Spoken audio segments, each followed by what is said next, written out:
You think you know about relationships, but you're wrong. Listen, there's no magic bullet. I'm teaching life skills. You sick? You need medicine. It don't always taste good. Nah.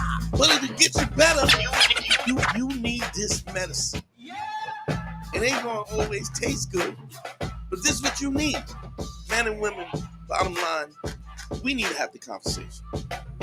Your partner wants to give up control, but only if you know how to drive. This is about being the best you could ever be, whoever you are. I don't care if you're a man, a woman, LGBTQ, space alien. I'll save anybody. I don't care. I'll teach a hedgehog how to have a threesome. What do you mean by that? Look, you don't have to listen to me, but you're wrong. Listen, I know I'm great. And I know you're thinking, Dante, there's no way I could be like you. But you could be me, you know why? Because you know who I was? Before I was me, I was you. Man, score 202. Better hear what I've got to say because you won't get it again. I'm not an alpha male. I'm not a beta male either.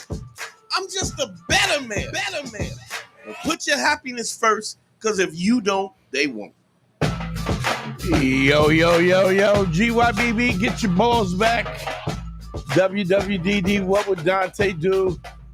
Sexual Revolutions being podcasted, and I am exponentially excited. Just trying to get it together. Phone lines is up. Sounds good. If y'all got me and I sound good, give me a thumbs up in the comments, please. Give me a thumbs up. You think you know. What up, family? How y'all doing? It's good to be here. Good to be back, going live. Just trying to talk to y'all one more time. I'm actually heading out to the UK very soon. So look for that. Just wanted to holler at everybody, do a live. I probably won't be doing a live on Thursday because I'll be rolling and traveling. But thank y'all, man. Thanks for the support. Had a great show last week, man. I really felt like we helped a lot of people. One of y'all sent me, first and foremost, I didn't even check the comments. Let me shout out to everybody. BAP was popping. Let me go. Ahmed, what up? Carl Valson, what's going on? 1,000 bottles of baby oil. Wolf's Lair, what's going on? Diogenes Bean, I think that's it. Robert Spindletree, shout out to you. Let's see, Justin 747 was popping. Brad M, what up, my dude? Carl, what's going on? Thank y'all for the thumbs up, letting me know that the sound is good and we ready to go. People still coming in. Just happy to be here, man. I'm in a good mood. Looking forward to helping some people, talking about stuff. Some of the things we wanted to talk about is it's an interesting thing, and is something that I always say that it never gets better. And I don't mean that by life or anything, but what I mean by that is when I say it never gets better, what I mean is if you leave things as it is, very rarely is it a situation where it gets better. So if you're in a relationship and the relationship is disrespectful, if you have a precedence, yes, I am, Tony. Yes, I am. Hit me on the gram. If you have a situation, here's how I learn. A lot of the things that I've learned and the stuff that I've been able to pass on to y'all is stuff that I've experienced on my own. And what I mean by that, here's the number. The number's up to, y'all know what it is, 929-269-4922. Telephone lines are open. Just want to say it's a lot of things that I've learned and the stuff that I pass on is just through my own personal experience is whenever you're doing stand-up, you're on stage and somebody starts to heckle, right? I mean, you don't always jump out the window, but usually when somebody is blatantly disrespectful or they're not respecting of the show,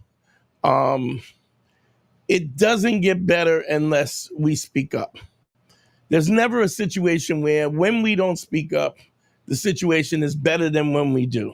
Because at least even if we speak up and we're mistaken, we can always apologize. We can always say, oh, I thought this was the case.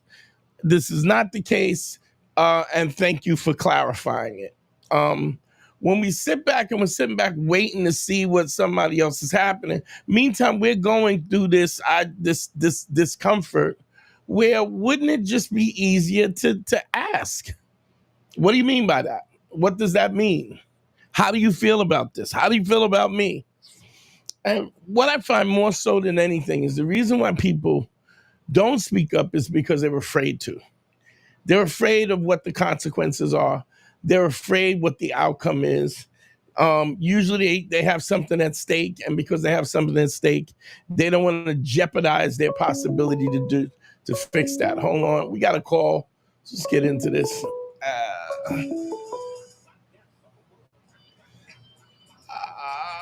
Let's see.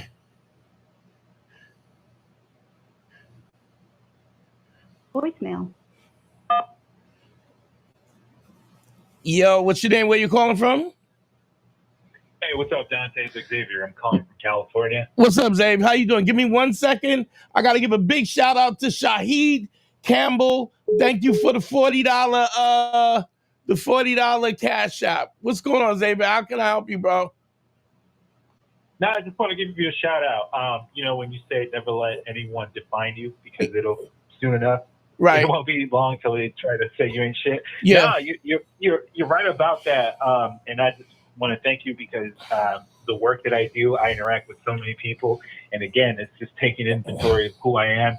Like bulletproof, man. Thank you. That's all I'm saying. You're welcome. Did something happen where that kind of came into play, or what? Yeah. No, a lot of situations. So, a lot of people. So I'm part of a union. And so we have conflicts with management, and a lot of the times management will say like, "Hey, you're this, you're that," and I'm like, "No, I'm not." Right. Whereas like before your work, I would have been like, "Really? Am I? Huh?" Well, I mean, the way that you're able to deal with that in a positive way also is the fact that you're constantly taking stock of who you are. So nobody can define you if you've already defined you. If you've already went through your own life with a fine-tooth comb, you are then in a situation where nobody knows more about you than anybody else. And so their criticism, now don't get me wrong, there's always a possibility that you have a blind spot, is something that you didn't really see. But if you're constantly taking the executive position on how you are as a person with an intentful way, I think that it's hard to get something past you that you haven't already thought about. I'm not saying it doesn't happen. I'm just saying when somebody criticizes me, I'll go, really? Is that what you think? And then I go through the checklist in my head. What could I have done that would make you perceive me that way? And then if there's no there, then I'll ask them, well, what makes you think that? And usually what it usually ends up being is that I'm not doing what you want me to do. And pretty much that's what it is. Yeah. But I appreciate you, Xavier. I appreciate you calling. Thanks, man. All right, keep listening, bro. Yeah, have a good one, man. All right. Yeah. Want to take big shout out to Shaheed, starting off with the Cash App early. Boom bap. That's what I'm talking about, credibility like that. You think I'm helping you? You don't even wait till the show. The show hadn't been on for 30 seconds, and Shaheed had already sent the Cash App. That's what's up. Thank you. Give us some money. But phone lines are open. 929-269-4922. I definitely think that I want to say that following these principles and moving forward, it's easy. It's simple, but it's not easy. What do I mean by that? It's very simple principles, but it takes a lot more energy and practice to proceed with your life in that way, because it's not something that most people do, or most people consider to do, or most people are faking it anyway. And because they're faking it, when the truth comes, they're not really looking for the truth in the first place. People wanna not always look at themselves because it's a scary thing. What's your name? Where you calling from, bro? What's up, man? It's Daryl from Rhode Island. What's up, Daryl? What's going on? How can I help you, brother? Man, I got a question about decisiveness or decisions in a world where you have like so many options, where kind of once you get something, you start thinking about the next thing that could work in relationship. Like if you get married, you know, and then you're like, shit, that means I can't have, you know, any other, you know, this is it. You know, like this is what I signed up for, or a career. Okay, you know, let me ask you this: are you saying how do you make those decisions, or what do you? What I'm not sure what you're asking. Well, like think of it like if like a career, you choose one. Hold on, you know, Daryl. Give me real quick. Hold on. I want to give a shout out to No Bap. Thank you, No Bap, for the $10. Thank you so much. I appreciate you. I'm sorry, Daryl. Go ahead, continue. Yeah, no worries, man. So, like, what you do, there's so many options. You can become like an archaeologist. You can become a surgeon, or marketing. You can become like a firefighter. Right. You know, like all these things. There's so much like fun stuff to do. Right. You know, and there's also so many women out there too. Like for example, sure. So it's really, and then like. You pick one, and then it's like, you know, it's just kind of getting rid of that and being decisive and kind of crafting and carving your own life that you feel good with, you know? Right, but are you saying because, hold on one sec, big shout out to Xavier. Thank you for the $5 cash app. I appreciate you. Are you saying because there's so many options you don't know how to pick, or what do you? Yeah, basically. Yeah, well, yeah. I'm gonna tell you something. I don't know if you've heard me say this before, but there's the scariest thing and the greatest thing that I ever realized in the course of my life is, number one, that I can do whatever I want to do, right? Number two is that whatever I don't have, whatever I haven't pursued is my fault. Because if I had access to these things and I didn't make I didn't make an effort or wasn't willing to make the sacrifice, and I don't have something that I want, it's my fault. It's nobody else's fault. Mm-hmm. So, but I mean, think about this. So many people in this world that are in a situation where they don't even feel as though they have options, you know? And so what you're complaining about is a great thing to have to complain about.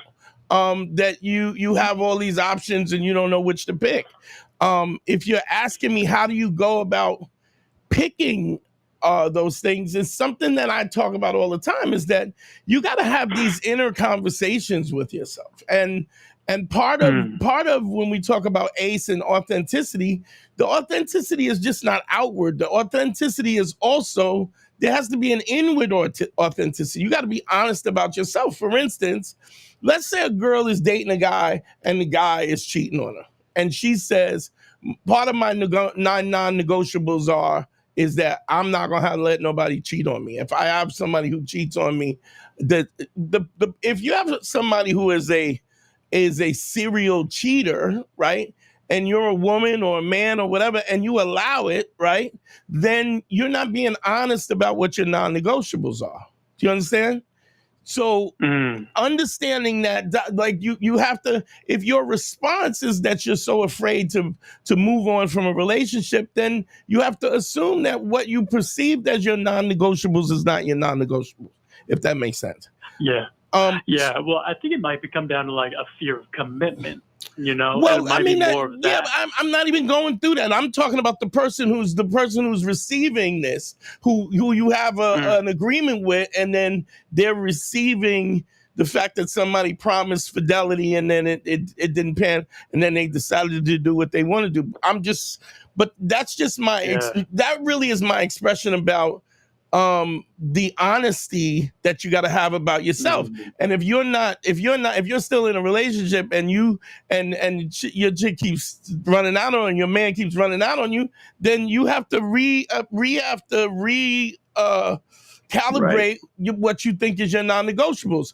What I'm saying is being able to have that inner dialogue between yourself is just as important as making the choices and being decisive about whatever decision or whatever direction you want to go into. Like if you it makes sense. I wanted to be at one time I wanted to be a veterinarian, right? And then when I went into college and I started looking at the amount of years, amount of schooling that it would take, the amount of money that it would take me to do that, right?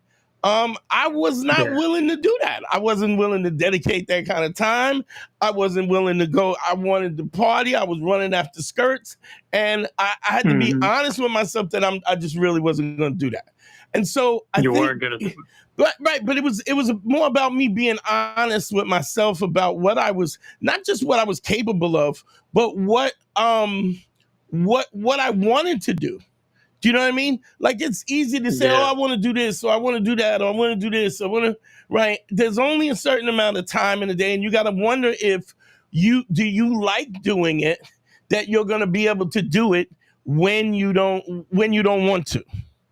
Are you interested enough to show up even when you don't want to show up?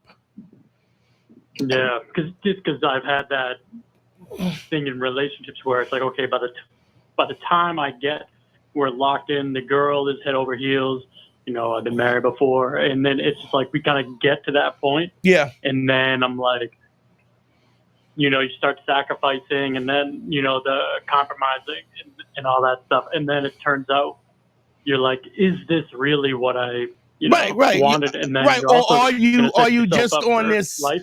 Are you just on this path that the next step is marriage, or the next step is relationship, or the next step? You got to be honest with yourself. And if you're not willing to make those, especially when you're talking about bringing children into it, right? If you don't have the commitment for that, it's just really unfair. I mean, when I was a kid, man, I loved dogs. Man, I always want a puppy. But the question is, do I want a puppy? Do I want to walk a dog at 5, 6 in the morning when he's got to go to the bathroom? And when I'm traveling all over the country or all over the world doing whatever I'm doing, am I ready to take care of? I'm going to have to put him put a dog in a kennel. And to the same token, if I'm saying to myself, if I'm making a commitment and I'm giving a woman my word that this is what I'm going to do, then I have to recognize what that entails instead of frivolously, we see this all the time where a little boy wants a puppy, he gets the puppy and then he don't walk the dog, right? Then the father comes home and says, look, if you don't walk this dog, I'm gonna get rid of it. And then all of a sudden, no, don't get rid of my dog, please. But the reality is you don't want to do the work. You don't want to do you don't want to do what it takes to do it. You want the wedding, but not the marriage. Exactly. Exactly. So even when you're making these choices about what it is you actually supposedly want, you got to be honest about it. Are you willing to? What does it take? What does it entail? Do I really like this enough to stick? Am I going to like this 3, 4, 5 years from now? I mean, I know I a young lady I used to date. She went to medical school, right? Wanted to be a doctor. But didn't like couldn't stand the sight of blood. I mean, just if we're not honest with ourselves on a base level, just what a base level is what it is, and we're living in this kind of fantasy, then we don't ever really find that kind of happiness. I hope that helps. Yeah, I think it's it's like if I want to go for my pilot license, right, and then it's like, all right, am I ready to take all the sacrifices? Because to live on this earth for me and not know how to fly a plane. It sounds like an insane Like, why wouldn't you? Right. You Yeah. know? But you also gotta.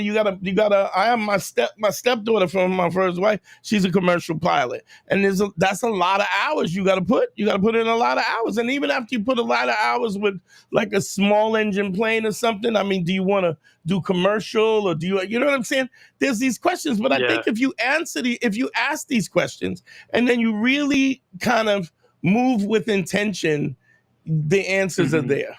You know what you're gonna do, and you know what you're not gonna do. Does that make sense? Yeah. I'll walk through to do like an exercise and kind of walk myself through to make some good moves coming up. You know. Yeah, and if you need me to help you go through it, you know how to get me. You know, just hit me one-on-one consultation, my G. Just go to DanteNero.com and click on consult, bro. I'm always here to help. Yeah, whatever. yeah. Okay. Yeah, I appreciate that, man. Have a good time in the UK. Thanks for calling up, D. Appreciate you. All right, man. Peace. Phone lines are open. Yeah, phone lines are open. Let me put the number up one more time. Yeah. Did I shout out? Yeah, I think I did. Shout it out. Shout out. Oh, what up? What, Jonathan? What's going on, baby? Thank you for the $20. I appreciate you. Y'all coming through for me like I knew you would. $20 from Jonathan. Thank you. On the Cash App. Y'all are the best that ever did it. Man. I think there's a, let me just I want to go into something also. I just ran across this video clip. One of y'all sent me a video clip of this guy Wes Weston, this ex-con dude who's now paying guys are paying him thousands of dollars to yell at him so he could yell at them and tell them that they ain't shit and they're not working no hard. They don't have the Bugatti. They don't have a Bugatti. They don't have $1 million house. It's what's interesting about this. It's a clip that what do you call it? Fresh and Fit had a bunch of guys who I guess were different guys, content creators, all male content creators, and basically this dude is an ex-con who literally, if you look at his early content and you look at what he's now, and I guess he's made a lot of money because he's just conned people by yelling at them and telling them that they need to be the best at everything, and it's just an absurdness in the way. But what I also realize is that sometimes people have been through so much trauma that they're looking for somebody to treat them like trash. People are looking for a mentor that's going to yell at them more. And this becomes what they're made, what the way they're raised and how they are motivated. They're motivated by this negative energy, which is really, really weird to me, because I think it says something specifically about who you are and how you were raised and how you perceive your particular growth as a human being. Let me get this. So I was watching this. I'll get back to it in a second, as soon as I get past this call. Bum, bum, bum.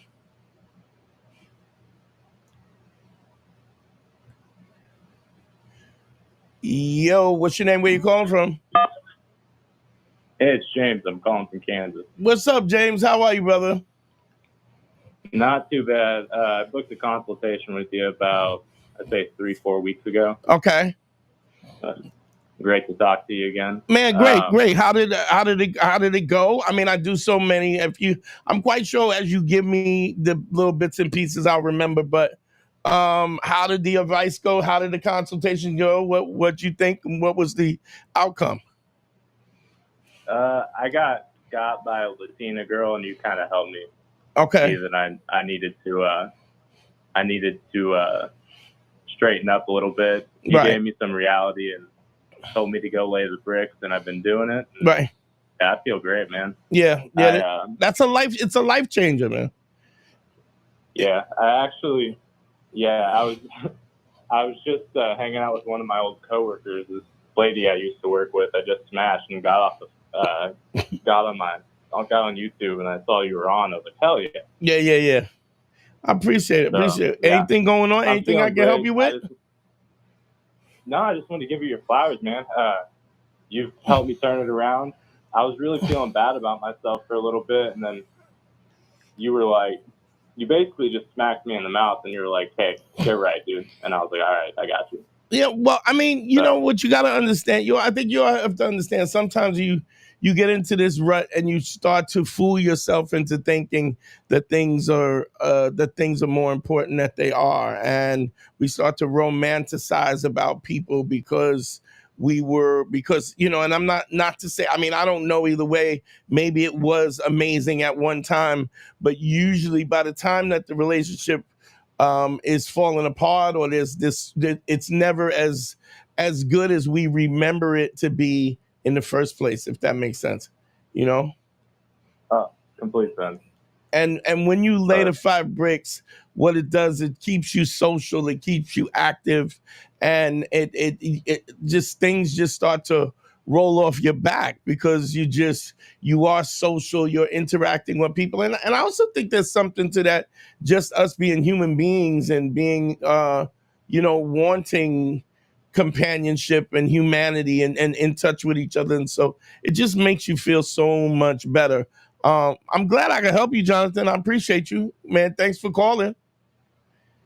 Yeah, of course. Thank you. All right, brother. I'll speak to you soon. See you, man.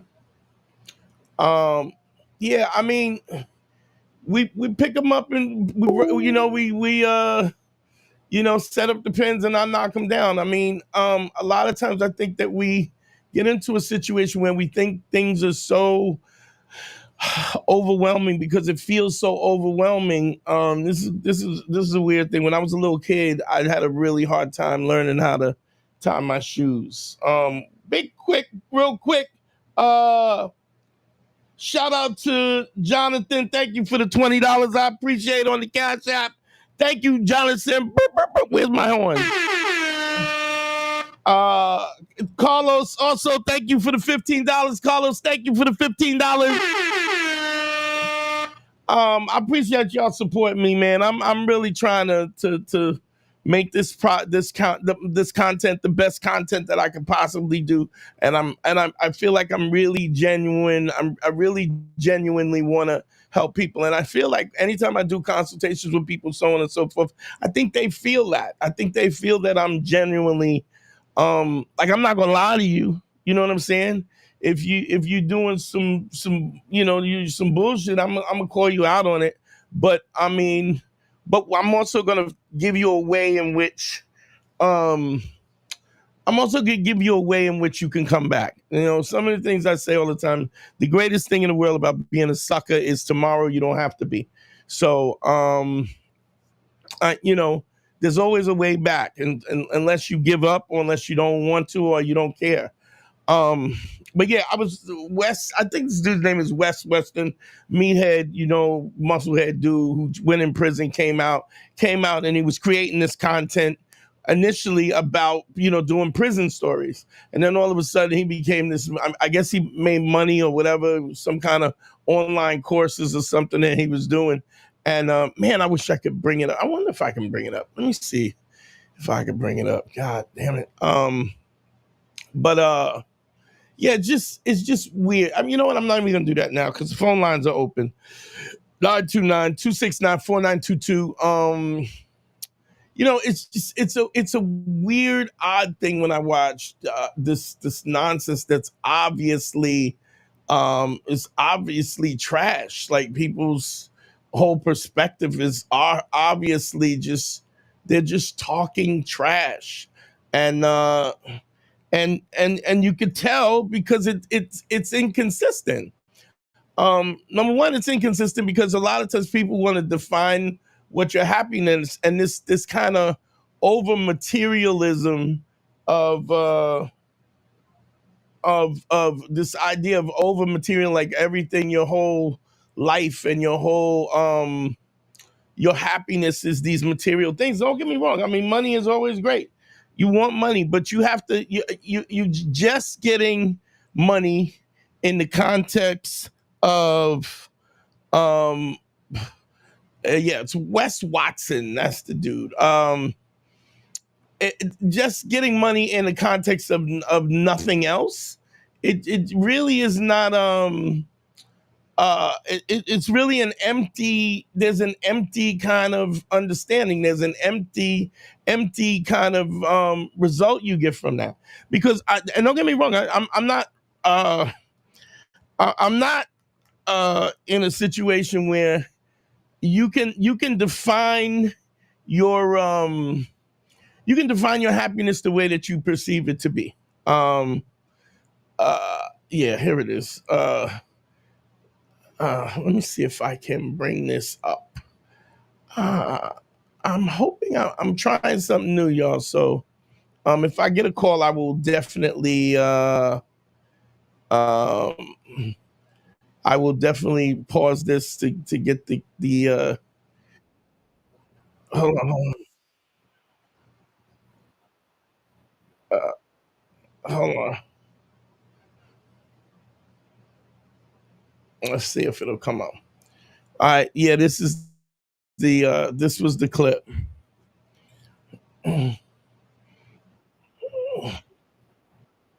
Yeah, we're gonna move forward. You guys, nobody. Let's see. This is always a weird, kind of interesting.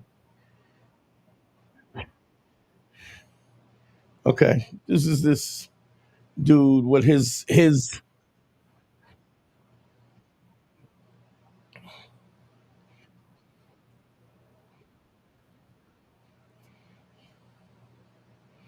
this dude.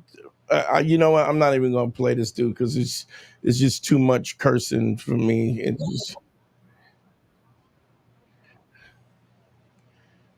yeah, we're not gonna do this.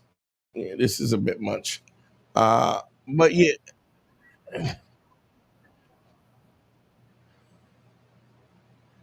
what's also interesting about this, just the simple fact of the way this guy is talking to people. Come on. Uh, uh, yeah. So what's interesting about these charlatans and these dudes who are trying to give you advice is they're trying to divine what your happiness is.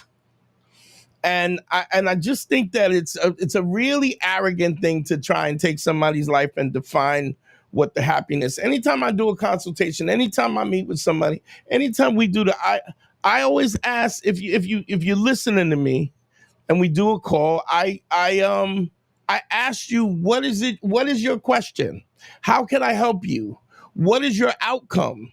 And then we flush it out from there, because it is not for me to decide what your happiness. It is you who has to decide what your happiness. I have counseled dudes who have said to me, yo, I want to be polyamorous. I want to have 2-3 chicks. I want them to know about it, blah, blah, blah.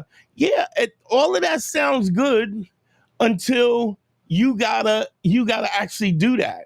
And then you gotta be in 3 separate relationships, monitoring each separate relationships, and you have to be the backbone of 3 separate relationships as you have to go to work, as you have to pursue your own success or whatever your endeavors are, family members, friends, and everything else. It's just not as easy as you think you are. And the only way to do it and still maintain it, as per se, you say that this is what you want, is it takes a lot of work. Anything worth something is worth a just sacrifice. There's no shortcut to anything. There is no, and not only that, but if there is no shortcut, even when you're working at something and you're very intentful about what direction you want to go into, sometimes you make a mistake about what you're asking for. It's like, I don't know if you ever seen like you see a film and a guy rubs on Aladdin's lamp, and then they make it's like the jinn. Like you make a wish, and then the wish itself has all these other things that are attached to it that you never even thought about, because all you're thinking about is the final outcome. I've said this 100 times. Life is like music. It's a journey. It is a journey between notes and spaces between notes, highs and lows, silence and noise. And if we understand that it's about the journey, it's about the experience, it's really not about the finish line. You have to learn to enjoy your life, because if you've been miserable your whole life, or you're pursuing something that's you're miserable about, and then you achieve that goal, if it's not what you want, you got a huge problem. That's the first thing. Secondly, if you've been miserable in the pursuit of whatever your goal is, right? It may not be worth it. It could literally not be worth it to you.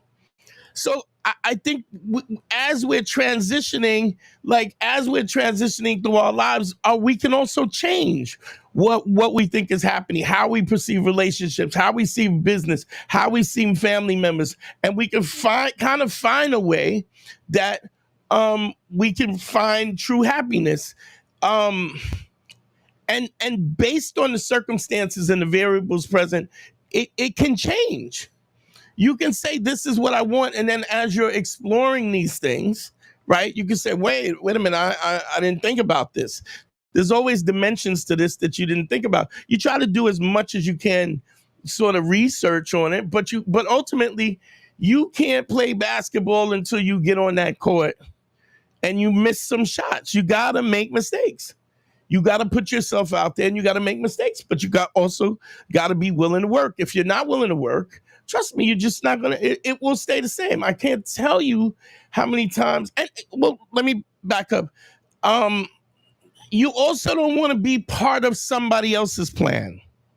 I can't tell you how many times I've done consultations where I've had guys who have been with like what we would consider real type A personality women, really successful. I want to be married by the time I'm 31. I want to have my first kid by the time I'm 32. I want to have my second kid by the time I'm 33. I want to move to this place. I just counseled a guy like that where this woman was in her, she had a plan about her life, and this particular guy was just a placeholder. Like, where it said, I need to be married, we need a husband, right? You could have popped anybody in that spot.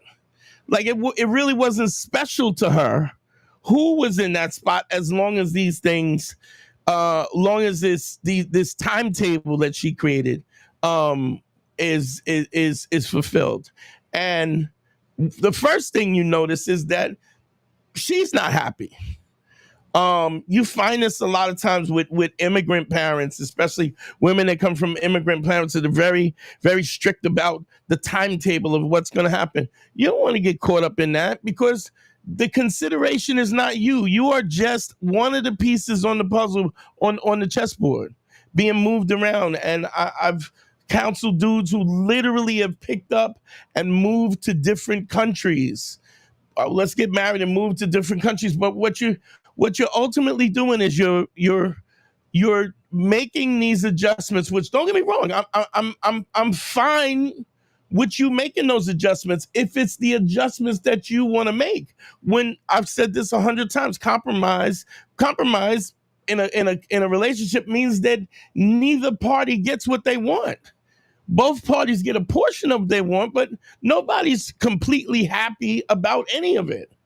That's what compromise means. And when you come together in a relationship, that's what it means. It means that you ain't gonna you're gonna do things you never wanted to do. You're gonna go places you never want to go to. You're gonna have to listen to nonsense that you don't want to listen. You're gonna have to meet people that you don't want to meet, and you're gonna have to make that compromise. Now, I'm not saying that you shouldn't be in a relationship, you shouldn't be in a marriage, you should.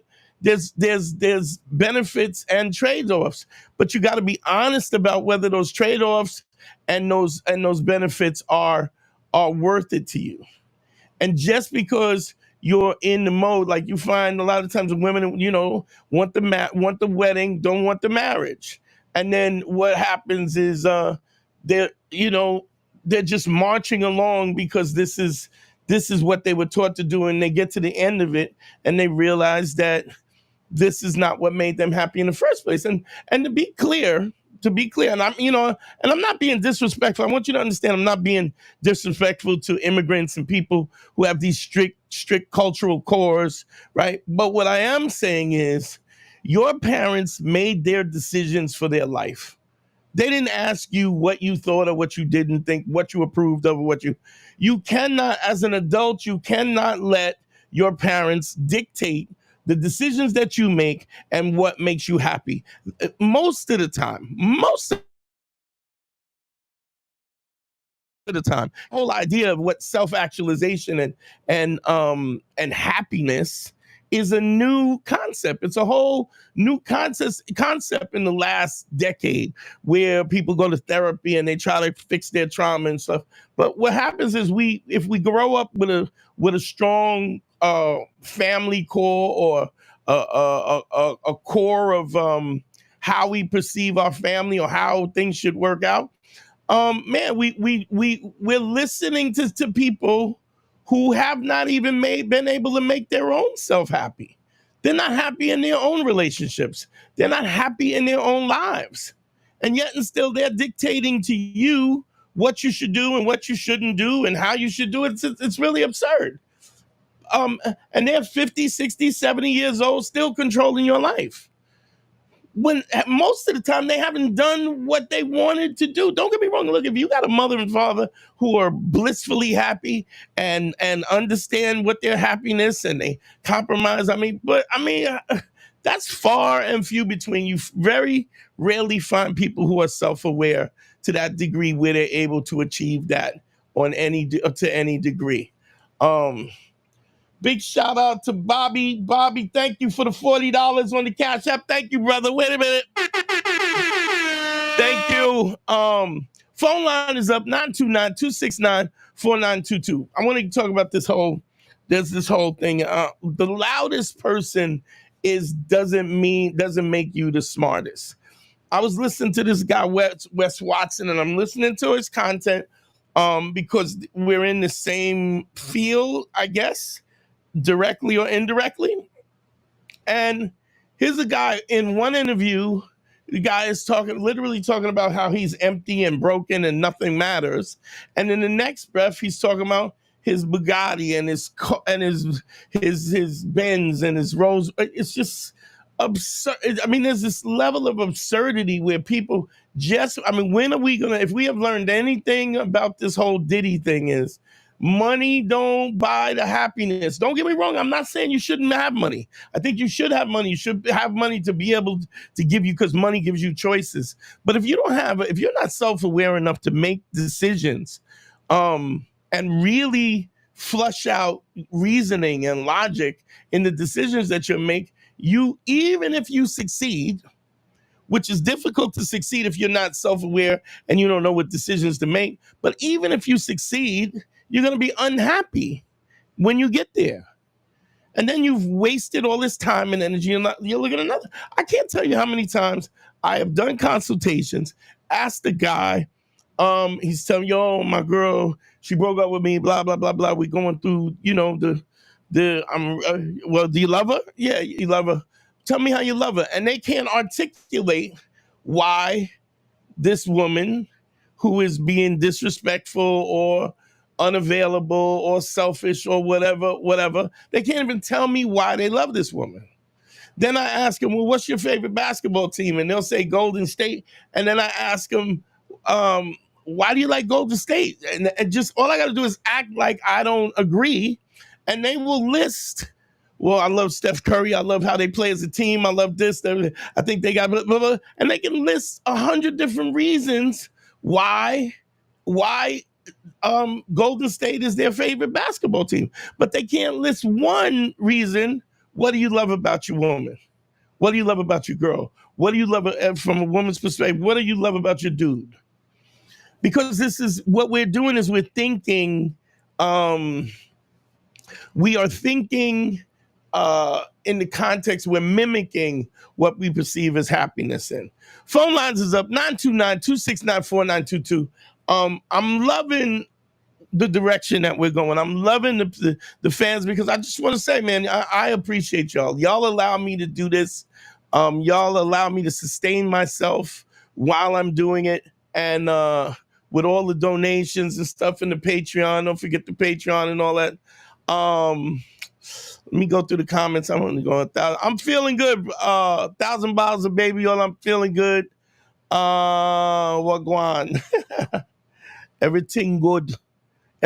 Francisco, thank you so much for the super chat. $9.99. Thank you. Any crippling advice? Any advice for crippling anxiety? Laying the 5 bricks. Yes. If you are laying the bricks and you have this high level of anxiety, right? Understand that is what it's supposed to be. Understand this. That is exactly what it's supposed. You're supposed to feel the anxiety. Thank you, Francisco. You're supposed to feel the anxiety. That's the whole purpose of laying the 5 bricks. Understand something. And I've said this, there's a lot of themes that you're gonna hear me say over again. Bravery only exists when fear is present. If you're not afraid, then you executing some activity is not that's not being brave. It's bravery. Bravery happens when fear is present and you react despite the fear. So what I would say, Francisco, the real point is just to continue. I promise you, and I don't give my word, I promise you, if you continue to do this with the consistency, and I don't mean lay 3 bricks and 2 today and 1, if you do 5 a day every day, I guarantee you that eventually the anxiety will go away. There's just no way it cannot. There's no way, because the more you do it, the more familiar you become doing it, and the more familiar you become, the anxiety it starts to dissipate. Understand this as well. The anxiety. Let's talk about the anxiety when we're talking about laying the 5 bricks. The anxiety comes from what? The fear is the fact that you are afraid that you're gonna lay a brick and then this chick is gonna spaz out. Now, anybody in the and I'm asking this to the chat, so put this in the chat. Anybody who's looking at the chat, if anybody has laid the bricks, there has never been a situation where what your expectation was in terms of the disaster that would happen if you laid the bricks never panned out the way it actually turned out. What I'm saying is, whatever your worst case scenario was while you're laying the 5 bricks never happened. It never, nobody spans. The most that I find, I mean, don't get me wrong, there's always an isolated case where you get somebody who freaks out. But if you're doing it the way that I'm telling you, if you're being honest, if you're being genuine, if you're being present and you're being non-sexual, the most that you're usually going to have to deal with is just that somebody doesn't respond. And if you know anything about the program that I put guys through, at the first stage, you're not supposed to get, I'm not doing this so that you can get a response back. So, and let me explain. The anxiety comes from the fact that you think somebody's going to blow up or somebody's going to be offended. They're just not going to be offended. The most you're going to get is somebody will ignore you. And if you're not trying to get the number, then you A+. Understand this too. When you have low self-esteem and someone doesn't respond to you the way you want, your first thing is to go, hey, I'm not handsome enough, or I'm not in shape enough, or I don't make enough. Like, we internalize the rejection when the reality is that the rejection itself I'm not saying it can't be that you're not in shape enough or you're not in shape, but I'm saying there could be a million other things that it could be.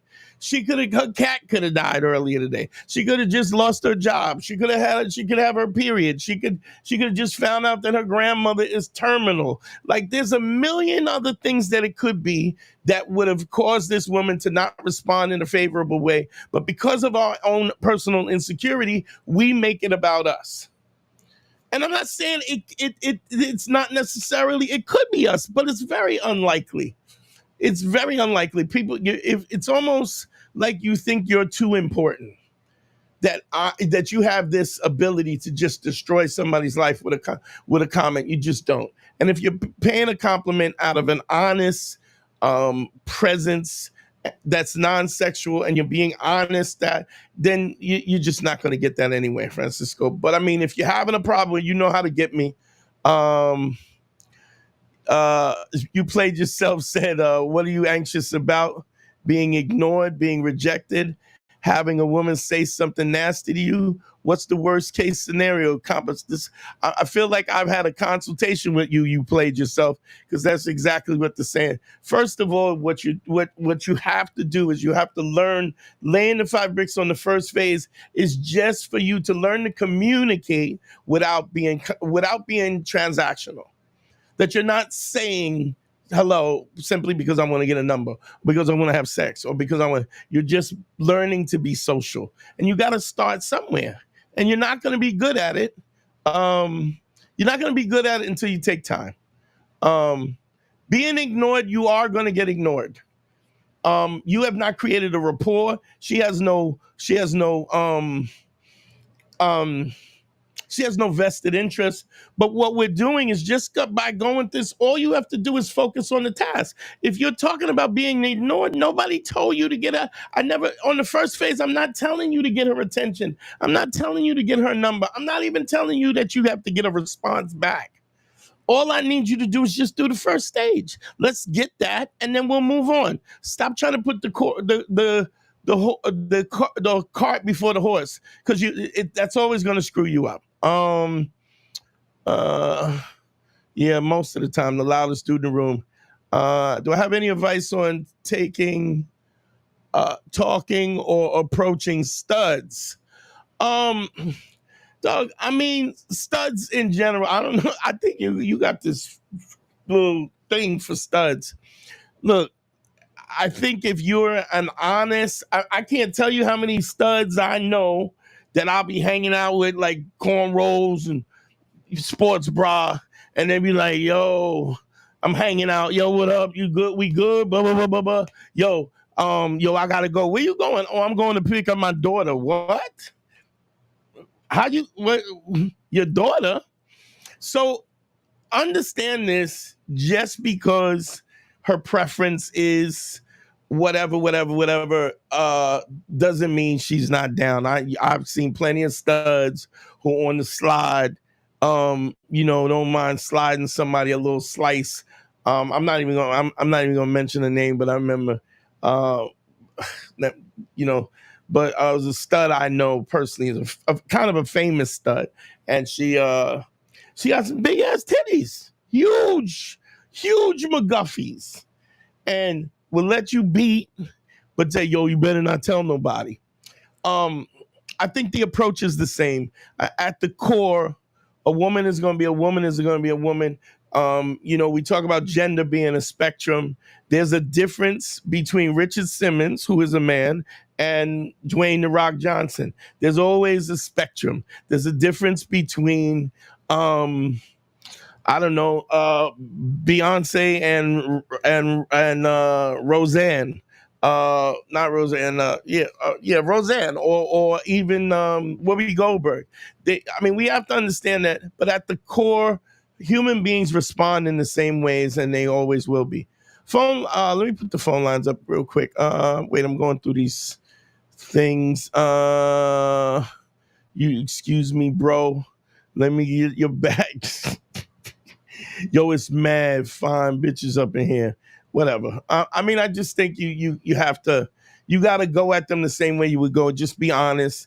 And what the attraction is gonna build from a stud based on the fact that you have a communication with her and you build a bond. It just takes a little more time, because they're resisting the transaction, if that makes sense.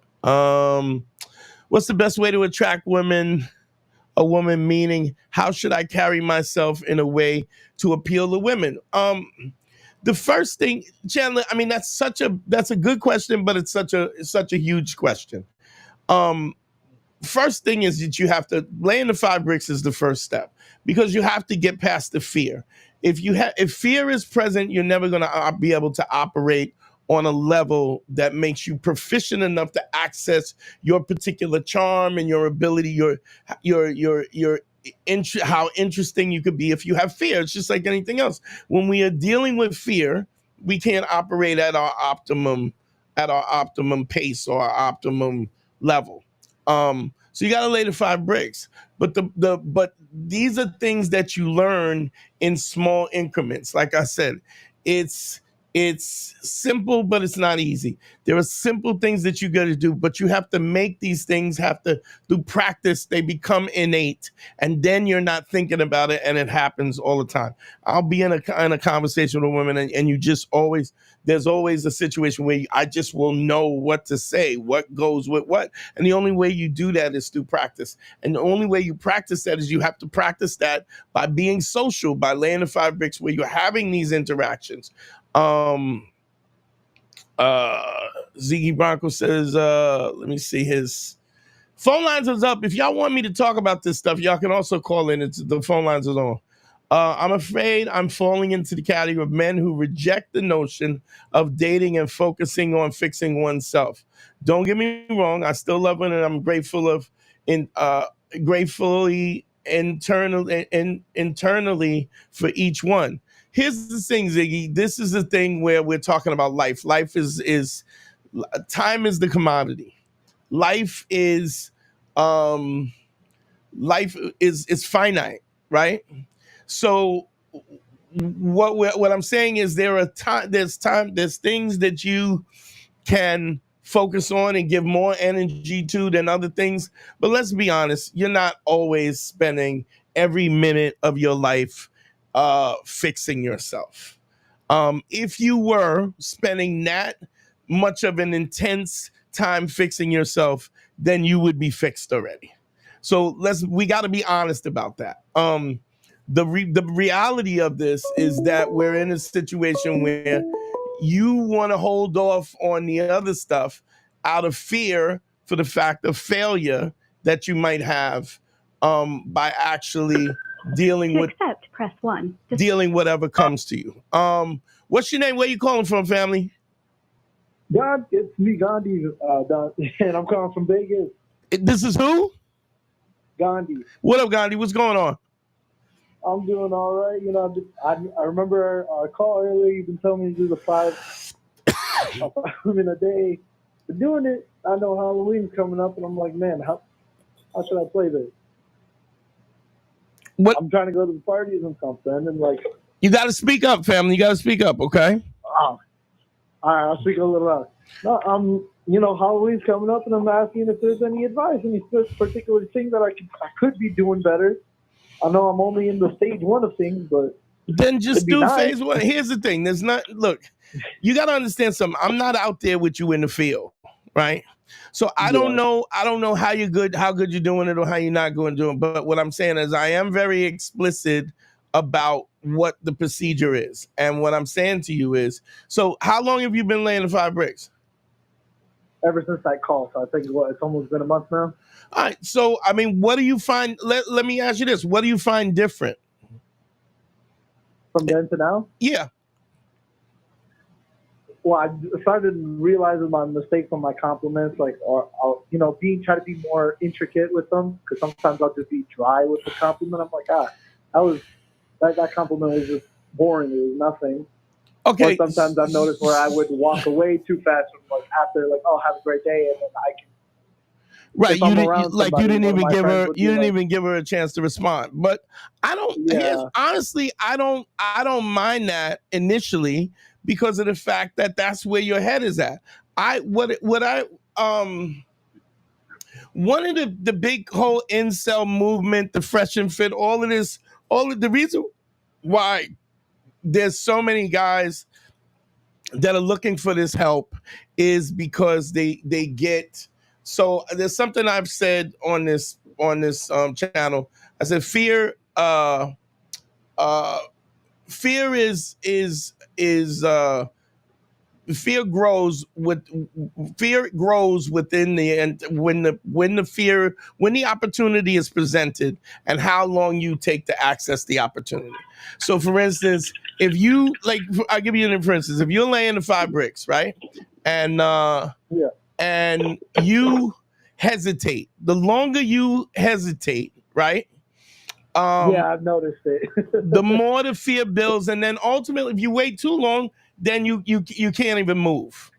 You know, like you literally, and then you will literally fool yourself. Your brain will twist and turn and find a way for you not to lay the 5 bricks. Whereas that if you just get out there and do it, right? We're not even talking about you don't even have to do it well.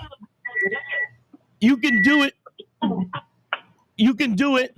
Just doing it is something. One of the things I say, anytime I hear somebody, yo, I'm working on, like Ali says, I'm working on my 5 a day. That's bullshit, Ali. He's in a consultation. The point is you're either doing it or you're not doing it. Do you understand what I'm saying? You're either, like for instance, if a kid is, you got a little kid and the kid is trying to walk, right? If the kid is crawling, is that walking? No, he's crawling. If the kid is sitting, is that walking? No. No, he's sitting. The kid is standing up, holding on to the bed or holding on to the table, right? Is the kid walking? No. The kid is not walking. A child is not walking until it takes the step and it lets go of whatever's holding them up, right? Now that child may take one step and fall, which would mean that they're horrible at walking, right? But understand something. You're supposed to be horrible. Like nobody is supposed to be. Nobody's gonna be good at something right out the gate. There are some times when people have a knack for things, but overall you're gonna suck at it, and you got to be comfortable with sucking at it. Because I guarantee you've been doing this a month, right? I even got like one number. I went out with a girl. Okay, now here's the thing. Here's the thing, Ali. I didn't tell you to get a number. Yeah, you did it, and it just happened. Okay, so but what I'm saying, I told you. In fact, I specifically told you not to get a number, right? Right. Yeah. And the reason why, because now here's what happens: you get a number, and it happens accidentally, right? Now this is the standard that you think. Oh, I can get a number. Right? So then you forget about what the fundamentals of what I'm trying to teach you in the first place. No, I still kept doing just the 5 compliments. I've been headstrong with that right now. Okay, let me ask you this. I feel like you're not getting 5 in a day. Am I true in that assumption? Yes. Okay. So here's what I want to say something to you. Before you give me the excuses, because I don't even want the excuses. This is your journey, right? This is your journey, and if you don't do it, the only person that is hurt by that is you, right? Understand this. You've gotten a number, right? So now you understand what the capability is. So then you don't even, but you haven't even done on a base level what I've asked you to do. There's no way that you're going to be successful at this. You are going to hit a wall because you're not doing it the way that I'm doing it. Yeah. I didn't say get a number. In fact, I said don't get a number. Secondly, I didn't say that you're supposed to get a response back. I didn't say any. I just said I need you to pay the compliments, and then when you're done, set up a consultation and hit me back, and then we will go over it. And because there's a reason why I do it in small increments. Because if you bite off more than you could chew and you choke, then what happens? Your ego comes in because you're not now your expectation is, oh, I can get a number. Now once your ego is in place, now it's like, oh, I could do it, and then the negativity seeps in, and then you stop laying the 5 bricks. So there's a specific reason why I'm telling you to do things the way that I'm telling you to do it. And if you do it different, I guarantee you're gonna hit a wall, and it's gonna fuck up. Most definitely. Yeah, most definitely. All right. I am doing the 5. That there's a couple days where I only saw 4. Yeah, there's no excuse for that. Where do you live? I live in Vegas. There's no way you could tell me you didn't come across 5 women in the course of a day in Las Vegas.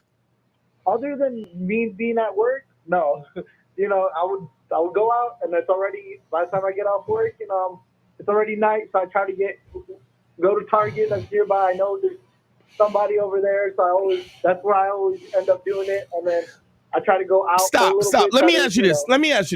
Let's say you were going to the Olympics in weightlifting, right? In powerlifting. Yeah. You wouldn't tell me if this is your goal. You wouldn't tell me, hey, I didn't get a chance to work out today. You doing that only creates space between what you want to achieve and what you say you want and what you don't have. So there's just no excuse for it. So on a base level, you're asking me what's the next step when you haven't even done the first step. You feel me? Yeah, I feel you. And then when it crashes and burns, then you're going to go back into your shell and you're not going to do it at all. Just do what I tell you to do on the first step. Just trust me. If I ain't shit afterwards, then you could call me up and curse me out. But there's a reason. I didn't. Never. I would never. I didn't. There's a reason why. There's a method to my madness. Okay. Yeah. I just hope maybe because holidays are coming up. Maybe I can do something more. No. You're right. No. I shouldn't. I don't give a fuck about the holiday. How many holidays have you gone and not had this game? Now all of a sudden it's holidays. Now I don't give a fuck about your holiday. I don't give a fuck about what your optimism. Just stay on the path, and I promise you'll get to the promised land. I promise. Okay? Okay. All right. All right. Later. Phone lines are open, 929-269-4922. This really frustrates me because it's like everybody's trying to freestyle.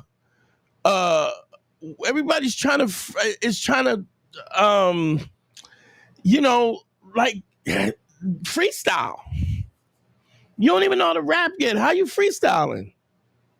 It's like, what are we doing? Anthony A-List in the building, Kenny B in the building, shout out. Let's see. Carl Valson, what up? Jay, what's popping? Logan Scott, what the deal? Billy Flick, what's going on? Let me see. Compliment the manager. Shit, you might have a compliment a dude if you don't see women. 5 bricks is 5 bricks. Yeah, you're right. But anyway, we got another call. Hold on, let me get into this. Man.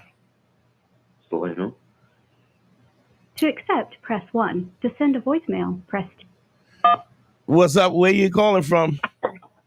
Yo, Dante, it's Lane from Atlanta. It's Bright. Say again?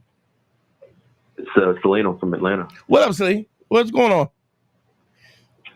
Yo, what's up, man? What's up? So, I just had an instance where the girl who I'm talking to right now, she started acting a little funny. The other night we were hanging out, and I walked over to her car, and we're about to go on break for the winter. And she said she had been. I could tell when she wants to say something, when she's trying to move into it. She said, "I just don't know what's gonna happen." And I was like, "Okay." And what do you mean? I don't know what's gonna happen? She had asked me before, and she was like, "Do you feel like there's times where I don't tell you certain things?" And I was like, "I mean, no." And she was like, "I was like, what makes you ask that?" And she said, "I just don't know what's gonna happen." I was like, "Okay, well, I'm gonna go back upstairs and do work." And she was like, "No, wait, let's talk about it." I was like, "No, you go get some sleep.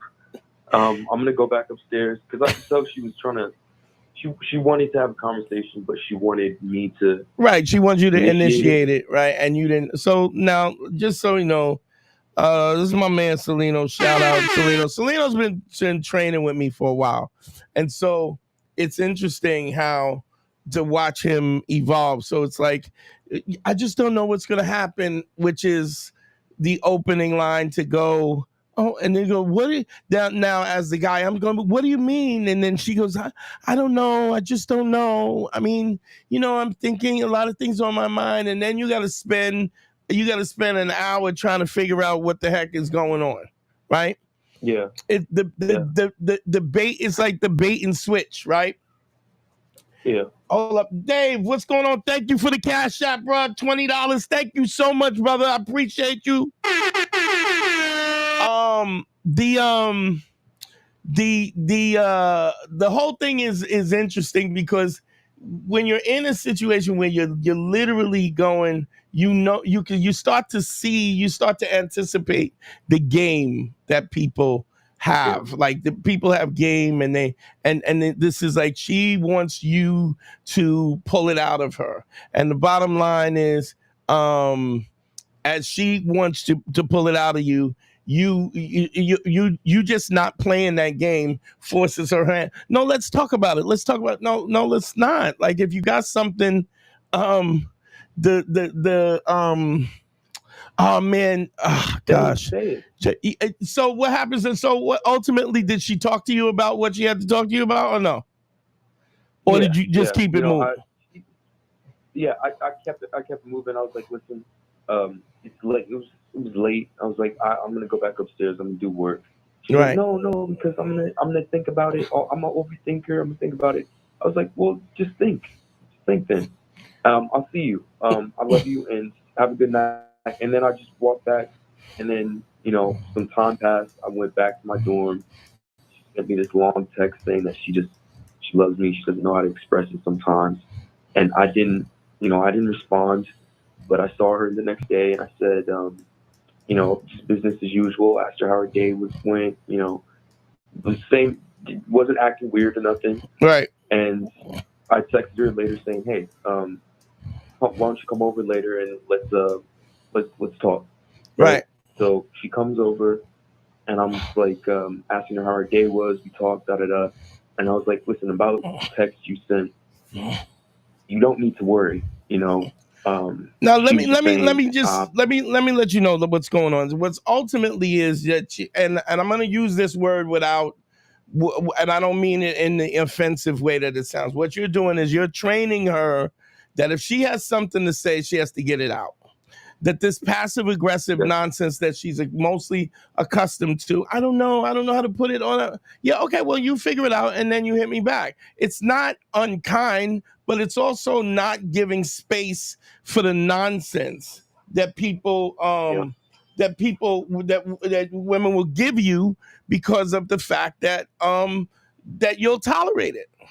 And what ultimately does that builds a level of attraction because she has to take you seriously because you not foxing around in the sandbox with nonsense. Look, if you have something to say and there's something important to you or something that you need to talk about, I will make the time to talk to you about it. But I'm not going to read your mind and I'm not going to pull it like teeth. If you have something to say, then talk about what you got to say.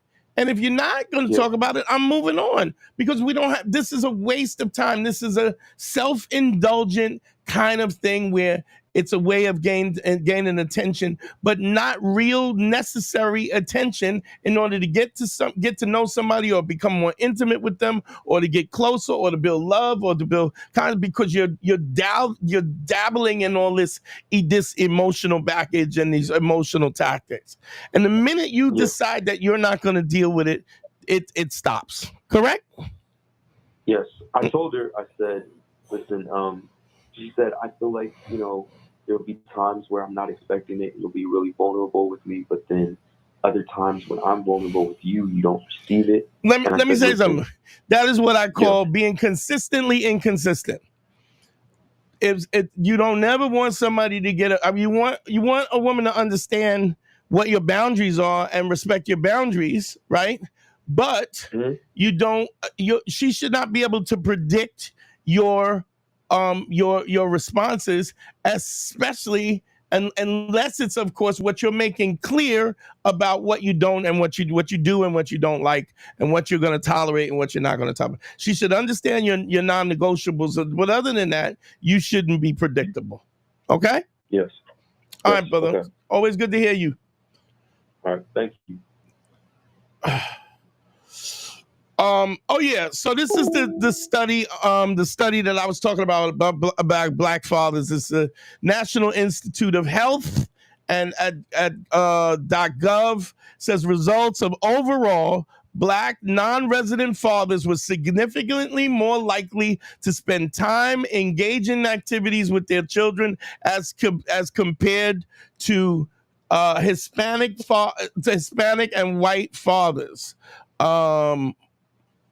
White fathers, but not white fathers. Black fathers also shared the responsibilities more frequently and displayed more effective co-parenting than white fathers. So this is this myth of the single parented Black. I mean, I understand there is a part truth of single parent and women and single parented homes and so on and so forth. A lot of that is economic, but even when there's a father not in the home, they still have the tendency to bathe, to read stories, to put their kids to bed, and so on, so more than anybody else. That's the study. You can look that up, and it's under the National Institute of Health.gov. So y'all can check that out if you want. I was talking about that last live, and I told him I would look up the study. So that was it. It's national. I said it already. You grazed over that name. You ain't low. Carl Valson. Is that right? Did I say your name right? If I didn't, I apologize, bro. I don't think I've heard consistently inconsistent in a while. Yeah, I know. There's so much stuff in my head, Anthony. I don't know. It comes around when it comes around. So phone lines are open 929-269-4922. We in the building. You got it. Jehoash Barnes. Let's get a call in. Let's see what we got here. So George. To accept, press 1. To send a voicemail, press 2. What's your name? Where you calling from? Hey, it's George. What's going on, George? How can I help you, brother? What's up, man? I always gotta just show some love when I can. Well, I appreciate you. I appreciate you calling. Anything going on? Or you good? Yeah, man. I'm good right now. I'm gonna say I'm enjoying myself in the city, enjoying the single life. Okay. Well, that's a good thing. Yeah. That's a good thing, man. Yeah, and always making sure keep make sure I pay my Patreon dues every. I appreciate it. Let me thank you for thank you, George. Thank you for reminding me on that too. The Patreon is so just so we know, just what he's talking about. We have a Patreon. The Patreon is patreon.com/manschool202.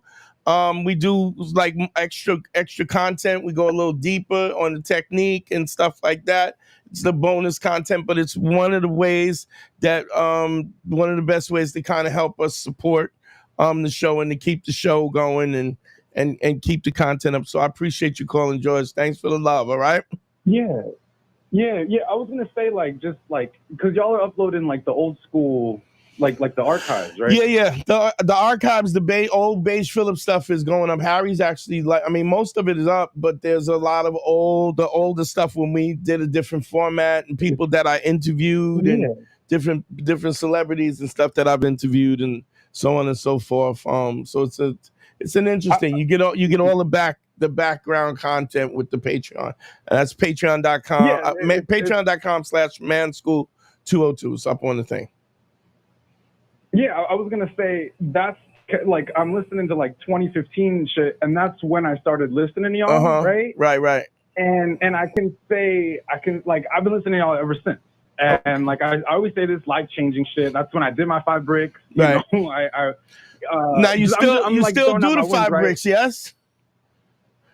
Oh, definitely. Oh, I'm with friends and they'll be like, you talk to people a lot, like in public. Yeah. Okay. Ziggy, Yeah, no, yes. Well, yeah, man. I mean, yeah. you got to continue. You got to continue to do it. You should never not do it. It's one of those things that you like. No. If you're a hunter, you always wanna. You always wanna. How should I put it? You always wanna keep your tools sharp. Okay. Right. Yeah, definitely. Yeah, man. Yeah. Wait, real quick, No, I was Ziggy. just gonna say, Ziggy, I have the Venmo. I don't have the card, the QR code, but you can do a super chat if you need to, if you want to put some money in. Go ahead. I'm sorry, George. Go ahead. No. I'm kind of like doing two. I'm kind of plugging the shit just because it's been life changing for me. Yeah. And then also kind of like sharing, you know, like I'm in that group where I don't got a dad. Yeah. You know, adult. You know, like you don't got nobody to like give some real To wisdom bounce it from. off. Well, here's the thing too, George. the Keep in mind, masculine side, there's guys that have dads and their dads are not involved. You know what I mean? Yeah. Which is kind of, it's even more difficult that you right by the oasis and you can't even drink or you can't. But Ziggy, I will put the Venmo QR code up the next time we're on. Oh, wait a minute, I might have it. No, I gotta put it up. But yeah, you can do Cash App if anything.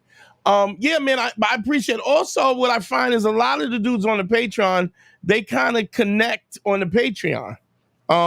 And they send messages back, which is dope. It's also the quickest way to send me an email is through the Patreon. If you're in a funky place where you need some quick advice, because I'm always on that. So there's that. Yeah. But George, thank you, man. Thank sure. you. Keep plugging. Don't stop laying them bricks, all right? No, definitely, man. I appreciate you. All right, brother. All right, Dante. All right, I'll holler. All right. Yes. Yeah, I'll get that Venmo shit straightened out for next week. Yeah, so I just feel like a lot of these things it's funny, is like as you guys ask questions and as you guys challenge me, there's a lot of I'm trying to remember stuff that I'm trying to remember stuff that I forgot, that I'm already, I've already kind of moved on, and it's still solid information that I've given in the past, or I've given. I mean, that's the other thing about the Patreon. Like, I give all the archive stuff, all the old stuff is there, all the content that we've been doing since. I mean, it's funny, it's weird. He says 2015. I mean, I remember when we were doing the podcast, just audio. So there's that. Phone lines are up. 929-269-4922. I'm gonna take one more call and then we gonna shut it down, y'all. I appreciate everybody calling in. Let me just y'all know what it is. The one-on-one consultations is at DanteNero.com. You can just click on consult. Y'all know the Cash App already is up. The Cash App and the PayPal are both there. The Patreon is here. Yes. Patreon is patreon.com/manschool202. And we're gonna Thursday we're not gonna be live. I probably will be live again, I think, next Tuesday. All right. So we'll be on a little hiatus, little vacation. And because I'll be out of town next weekend. And as soon as I come back, we'll be ready. I'll be nice and fresh.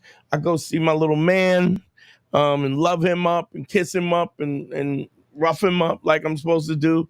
And I'll see y'all right after that. You feel me? I'm gonna give it a few more minutes to get a last phone call. If we can get the last phone call in, let me put the number up real quick. If not, we are gonna shut it down. It's 929-269-4922. I did want to cover something. I just want to say when y'all guys are looking at all this content out there, right? There's a lot of false prophets, right? And if somebody is not asking you questions, one of the reasons why, I've said this before, one of the reasons why I don't have a online online course, which I'm working on it right now, but I feel like it has to be pointed in a direction where it can really do some good. I'm not trying to get into a situation where I'm just taking somebody's money, and then what I would like to have my online course would be a basic fundamental line of where to start from, basic fundamental, and what those explanations are for the reason why the laying the 5 bricks and the phases and so on and so forth.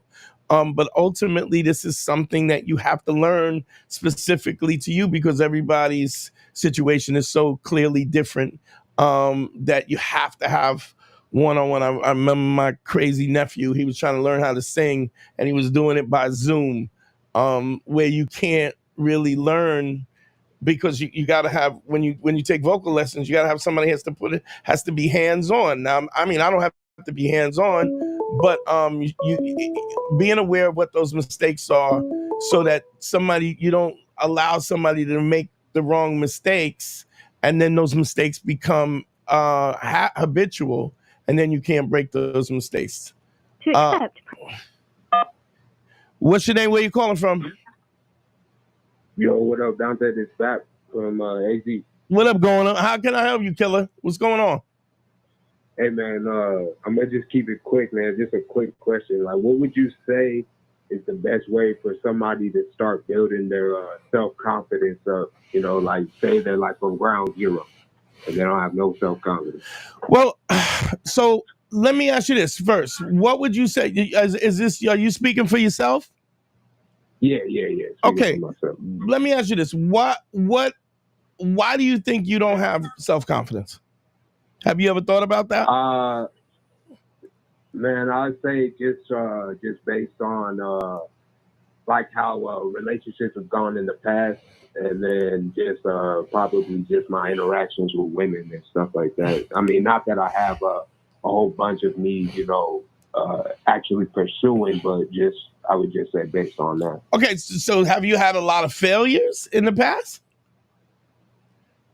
Nah, I wouldn't say that. Okay, so then your low self-esteem is based on what? If it's not based on that, like, you're already kind of saying to me in essence that your self-esteem is not based in truth. Because if you haven't had a lot of interactions, you don't know if you're good at it.